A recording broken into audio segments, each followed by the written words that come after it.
Inspiring interviews with today's top landlords. This is the Rental Income Podcast. And now, Dan Lane. Using a mortgage to buy a rental property is a great way to build wealth, but when you borrow money, there's always some risk. There's always the chance that something could go wrong, that maybe you have a big repair and you don't have enough rent money to cover the repair, or maybe you have an extended period of vacancy and you've got to use your own money to make the mortgage payment. There's always a chance that something could go wrong. Well, my guest on the podcast today has eliminated that risk. He's never borrowed money to buy a rental property. He's only used cash. So on the show today, we're going to hear about his business. We're going to talk about how he saved the money to get started, and we'll go over his numbers and figure out how everything works. So let's take a real quick break. We'll thank our sponsors. We'll come right back and we'll talk to John from Southeast Connecticut. The first step in buying a rental property is to get pre-qualified. And I would suggest you work with a lender that specializes in working with investors, because the last thing you want to have happen is to get to closing and find out the money's not there and you can't close. The lender that I recommend is Chaley Ridge from Ridge Lending Group. She's a nationwide lender, and she'll pre-qualify you for free if you mention Rental Income Podcast. Find out more today. Contact Chaley at ridgelendinggroup.com. That's RIDGE lendinggroup.com. NMLS 42056. When I'm doing research to buy a new rental property, there's a lot of different websites, apps, and then a spreadsheet that I use to do my analysis. It's really kind of a convoluted process. Well, there's a much easier way. There's an app called Ask Rick. That's RIC for Rental Income Calculator. Ask Rick makes it really easy to find and analyze rental properties. You can see all the properties for sale in an area. If something looks good, you can press one button.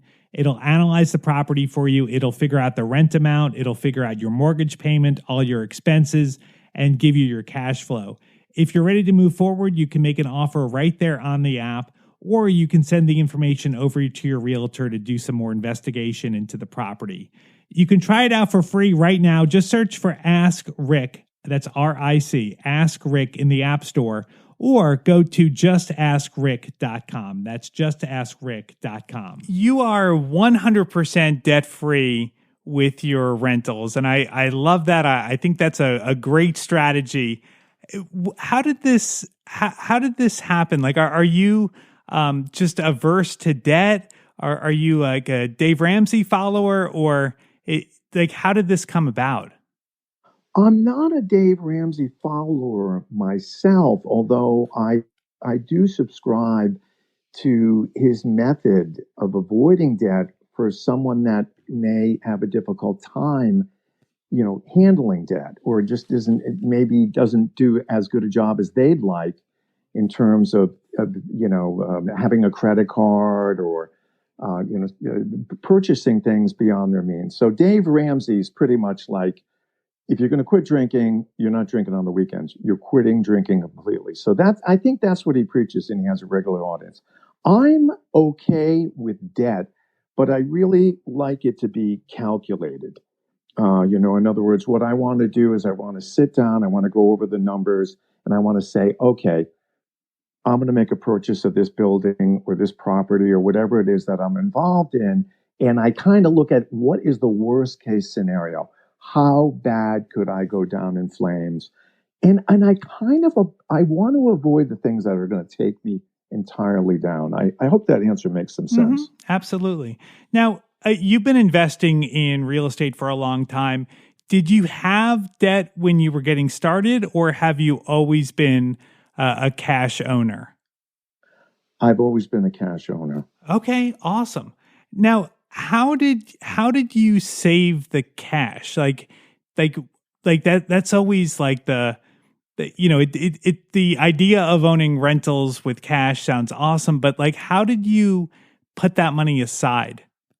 Well, I had decided, I first have a business that's 91 years old. Okay. So I have a full-time job, and I really the company is 91 years old. I'm not 91, right.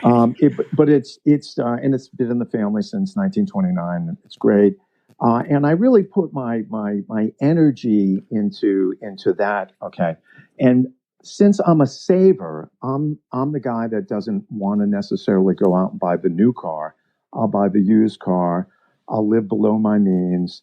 I will. I like saving money. Okay, Hmm. because when you work hard at something, and let's just say you happen to be you're doing okay with your job, you can save that money to the side. That gave me a lot of leverage when I wanted to go buy that apartment house that was for sale. And I said, and I'm talking like, I think the first apartment house I bought was like $51,000, Hmm. Right. and I'd save for a number of years. Doesn't take a long time. If you save $5,000 a year and you save for 10 years, you got the Right. money. And Right. you go up and the guy's for sale and you say, how about if I give you $50,000 now, like tomorrow? And he's like, you don't have to go to the bank, get a mortgage. I was like, no. How about if I just give you 50 right now for the place you're asking 80 for?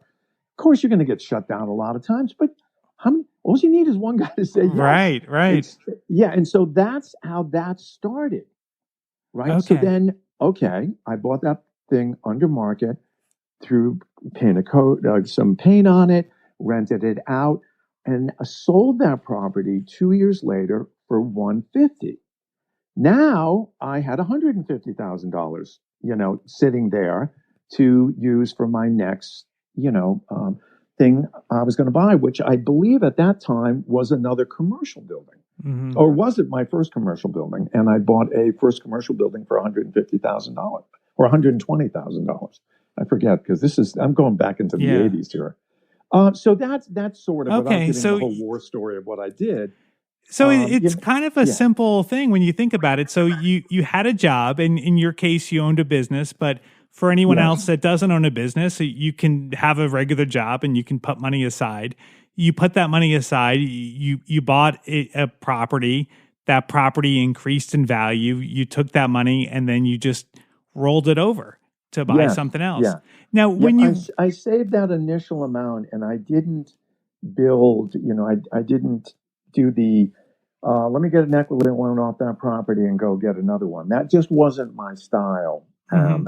I'm not saying there's anything wrong with it. It's just not what I wanted to do It was when it I was. just risk that you didn't want to take on that extra risk? Well, actually, when I was thinking about it,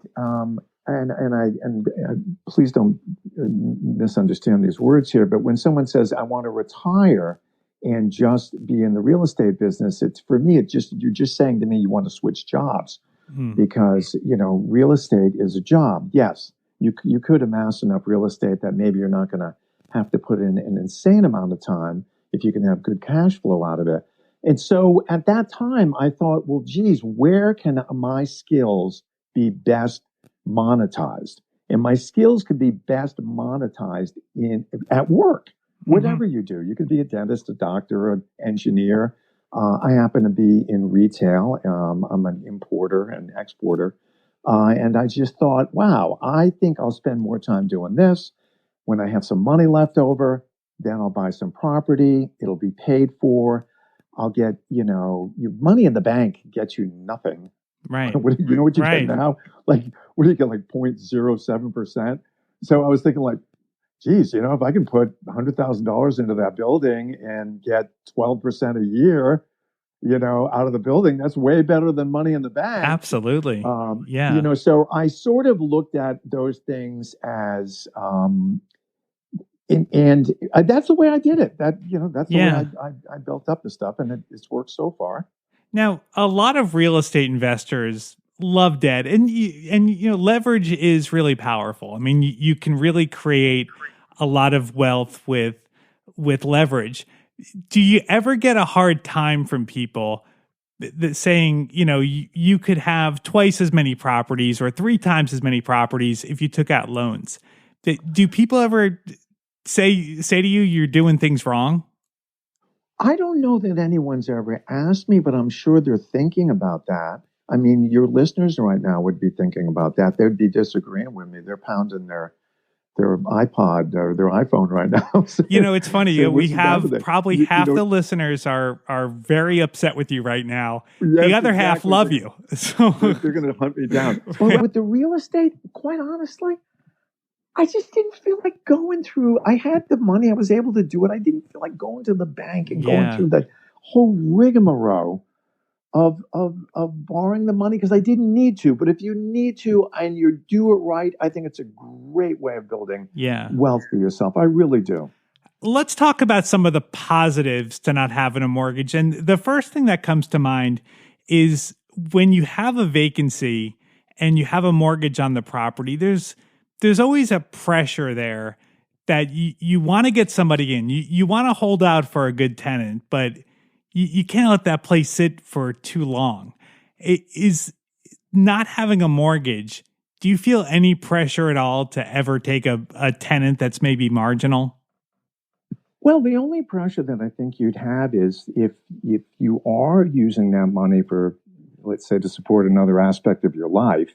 So you're saying, oh, geez, my positive cash flow out of this property is, whatever, $20,000 a year or $25,000 a year, but you're using that to fund one of the kids' college education. So you will have pressure. Being debt free on the property doesn't necessarily give the opportunity to have a sound sleep if you're supplementing, and obviously that makes sense to all of your listeners and to everybody. Yep. In my particular situation, I'm not living off of this debt-free property, just in my situation. So that gives you the opportunity, because I think the bigger question is, does this give you the liberty to be more selective in your tenant? And it really does.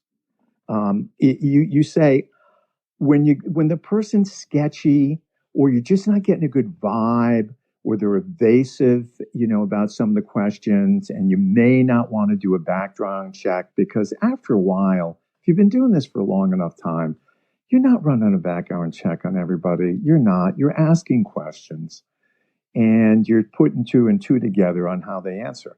And if it doesn't add up, I can say, hey, you know what? Thank you so much for the application. We'll get back to you. We'll let you know, because we're going to make a decision next week. And you've already made your decision right then. There's no way you're going to have that. You just don't want that as a tenant. Tell me about this property where you have a combination of retail and also apartments. So what I'm picturing is like retail on the first floor and then apartments upstairs. Yes, exactly. It was it was a department store that was owned by a family that had owned it forever and a day, maybe 50 or 80 years. They rented it out to the state of Connecticut for sort of legal services building. And it quickly came on the market. And I saw the for sale sign in the window, and I was a little tiny sale sign that was like 12 inches by whatever, 12 inches. And I called, and the guy had literally just stuck it in the window.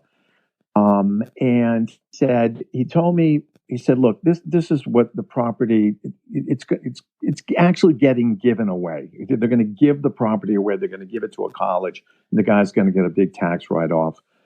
I just did some quick math, figured out his tax advantage, what he was going to get from giving the building away.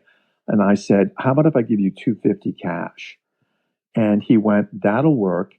And so I bought the building for $250 cash. It sounds like that building probably needed some work. So after you spent the money to rehab it, how much were you all in on the building? Probably like $500 into the building. $500 all in. Okay. Awesome. And let's talk some rent. So you've got two parts to the building. You've got the residential part and then the commercial part. How much do the combined rents come to every month for the residential part? Well, so the math for the current 4 units that are up there right now are $3,400 combined for the 4. Okay. And if we finish the 5th and decide to end up doing that, it's going to bring it up to about $4,600, maybe Okay. $4,700. Okay. The ground level, the business on the 10,000 square feet is $5,000 a month, so that's $60,000 a year from there. So it's $5,000. The lowest level, which is rented out to a moving and storage business, is paying about $2,800 a month. And then you have to think about the taxes and the insurance which come on. So taxes are roughly, $26,000 a year, and let's call, insurance, I don't know, with everything, because you have liability of the 8,000. And a lot of people could retire in life. They could just reverse mortgage their home and stuff. Um, but if you're entrepreneurial like yourself, Dan, you're entrepreneurial. Yeah. You're never going to retire. That's true. My retirement plan's a funeral home. Right. So what do you do with that cash? So you have a really good amount of money coming in every month. It doesn't sound like you're aggressively looking for more properties. So what do you do with all that money? Does it just pile up? I paid for my home. I just paid cash for my house. So I paid that off, and then that went up in value, and then I bought the next house and paid cash for that, and then the next house. So I was able to take the money. I thought, that was coming in. I wasn't going out and buying, 30-foot boats and, staying at the Ritz. I was fine with the Holiday Inn Express and a used car. Right. And going to the grocery store and looking, eating well, but, not, I looked at the price of everything. And so then I would take that money that I've saved from my business or cash flowing in from that, and I'd say, I'm not paying a mortgage. I'm not going to pay 30 years for my home. And, whatever, let's say if your $300,000 home really ends up costing you $500,000, that's not, I just paid everything off. Here again, this is what works for me. It's not for everybody, but what's worked in my lifestyle and allows me to have a good night's sleep. Right. You like to buy rentals in A-class neighborhoods, and a lot of investors find that they make a lot more money buying properties in B and C-class neighborhoods. Now, you're making a really good profit because you don't have any debt. But do you feel like you could make even more money if you bought rental properties in either B or C neighborhoods? You're 100% right. I believe you can get a greater cash flow. What had happened is I had purchased in the C-class neighborhood initially in the beginning, and I had a difficult time relating with to the tenants. We didn't see eye to eye, and as a result of that, it was stressful. And I decided that I was going to buy in neighborhoods that I'd like to live or I'd feel comfortable living, and that works for me. Yeah. Okay. That makes sense. Now, do you find that your tenants are very easy to manage? Well, if we're below market, so what we've done here again, since we're not looking to squeeze every single penny out of the property, we're about 8% below on our rents for each unit. Okay, one of them, maybe one we're 10% below. That really, really allows us to be very, very choosy about who we're going to have, and since it's in a property, they are attorneys, engineers, military. I've had physicians.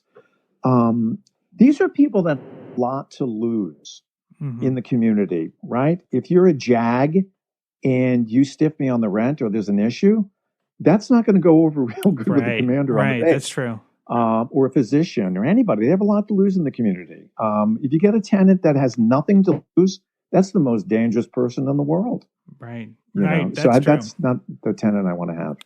Now, with the first level, with having the retail businesses, does it ever make you nervous that like the world's kind of changing right now and things are going online more, and local retail, I feel, in a long period of time may not exist anymore?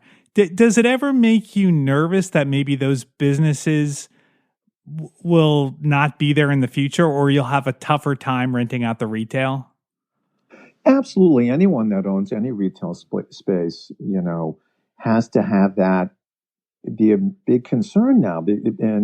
And so you're going to repurpose the property as what? Maybe if you're lucky, it could be a walk-in clinic.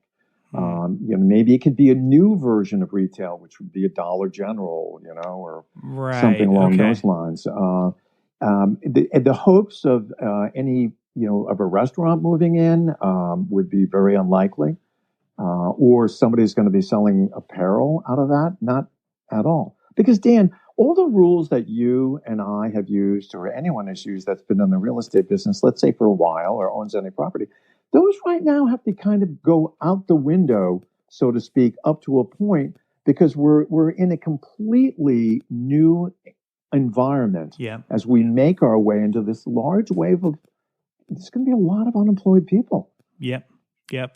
So what about like right now, like with the coronavirus stuff going on, have your retail businesses had any trouble? Like, are they, like, did they have to close down? Or are they like still paying rent right now?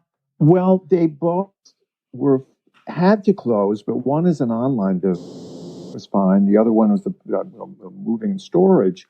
But they got PPP, which allows them to, pay their rent and pay their employees. So, I mean, that's a pretty generous program, which, here again, somebody that wouldn't know what PPP even is, but in other words, it gives paycheck protection to the employees of a business and pays their rent and utilities. So the landlord, which happens to be me, is getting paid. That's fine. John, thank you so much for coming on the podcast and sharing your story with us. I really appreciate it. If John inspired you and you want to own rental properties free and clear, there's a couple of different ways you can do it. The way John did it definitely works. He's living proof of that. Another way to do it is to take out mortgages and get those mortgages paid off as fast as you can. If you want to hear from an investor that did that, check out episode 106. Our guest on that show has a really unique formula on how he bought rental properties and then worked on getting those properties paid off in a pretty short period of time. Speaking of mortgages, I'd like to thank our sponsor for making this episode possible. It's Chaley Ridge from Ridge Lending Group. If you're looking to buy a rental property, whether you're just getting started or you want to add to your portfolio, the lender that I recommend is Chaley Ridge. She's a nationwide lender, and she specializes in helping investors buy rental properties. She has a ton of different loan programs, and she can help find something that's unique to you in your exact situation. If you want to find out more or set up a time to talk to Chaley, just go to ridgelendinggroup.com. That's RIDGE, lendinggroup.com. If you mention Rental Income Podcast, she will waive all the pre-qualification fees. NMLS 42056. Thank you so much for listening to the podcast. If this is your first time here, make sure you subscribe. We have new interviews every single Tuesday, and if you subscribe, you'll get notified as soon as they come out. My name is Dan Lane, and this has been the Rental Income Podcast.